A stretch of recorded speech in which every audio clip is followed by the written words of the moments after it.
we know more or less about the unbearable epilogue to Kurdistan's 100 years of solitude that is being written right before our eyes. We know, too, about the craven abandonment of the Kurds to the new Gang of Four, right up to the ceasefire of October 28. To Iran, whose Revolutionary Guards received what amounts to a green light to conduct themselves, from Jalula to Sinjar, as if they were unconquered territory and thus to try their hand at wielding influence from the Mediterranean to the Gulf of Oman and thus becoming a loaded pistol pointed at the head of the West and its allies. To Turkey, which, in the manner of Schrödinger's cat being simultaneously dead and not dead, is both in NATO and out of it, using that freedom of movement to exact historical vengeance against the people of the Peshmerga. To Syria, whose murderous puppet of a dictator now reigns, to borrow a phrase from the French poet Louis Aragon, over a country flayed by butchers. And finally to Iraq, that fictitious country that never existed except in the dizzy mind of a British diplomat a century ago and that conjures up a sense of unity by crying, like Cato the Elder about Carthage, the Lancaster Bill and crushing a free, democratic, and peace-loving people under the boots of its heavily armed militias. By contrast, insufficient attention has been paid to the frightening mystery posed in this affair by the attitude of the United States.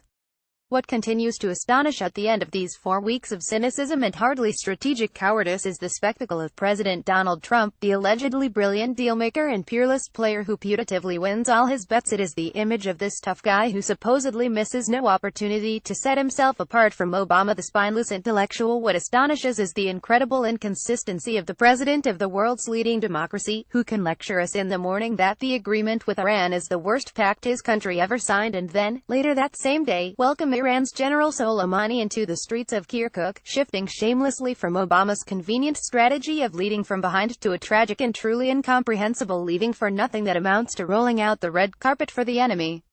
In my long life, I cannot recall such a bewildering moral and political forfeiture.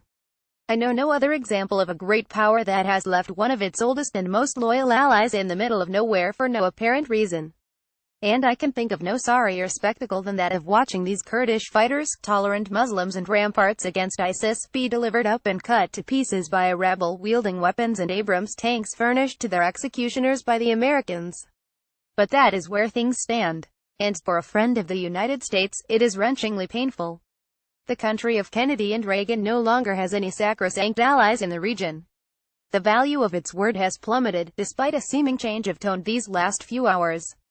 And, for the leaders of the Gang of Four, for this bunch of brutes drunk on impunity, hubris, and, no doubt, hateful vengeance for the American master they so long feared, it is as if the house of cards that was the Pax Americana had suddenly collapsed, opening the way to no end of adventures.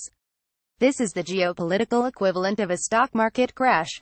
It has been a haunting moment when a flabbergasted world discovered that the fiduciary value of the American president and his Department of State was almost zero.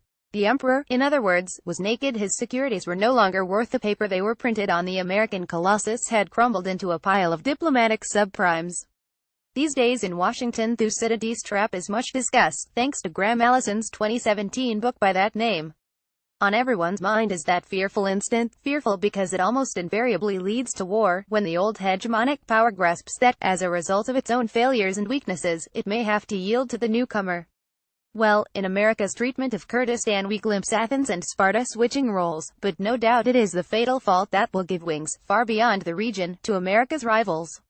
Remember Pericles, the wise strategist, whose death and the popular disregard of his message brought forth the ruin of the great democratic city-state of Athens. Pericles had warned those of his fellow citizens who were inclined to cowardice and laxity. He had told them that prestige was a responsibility that could not be shirked. And he had predicted that, if his fellow citizens failed to heed his warning, they would slide quickly into peaceful enslavement. In equating Kurds and Iraqis, Trump has come down on the wrong side of the Thucydides theorem, at the expense of the United States. The Athens of our time, the most prestigious and democratic of nations, runs the risk of throwing itself headlong into peaceful enslavement and leaving the remains of its influence to the several menacing Spartas that, from Ankara to Moscow or Beijing, have already begun to salivate. Today it is the Kurds who taste the bitter fruit of the new plot against America, this one, in contrast to the one imagined by Philip Roth, conducted openly, with the enemy advancing undisguised. But tomorrow, unless we correct our course, it will be other peoples in other free cities in other regions of the planet who will pay the price. Messieurs Putin, Xi, Erdogan, Khamenei, and consorts, dinner is served. The great feast on the American carcass may have just begun. Translated from the French by Stephen B. Kennedy. Bernard-Henri Léaud is a writer and documentary filmmaker.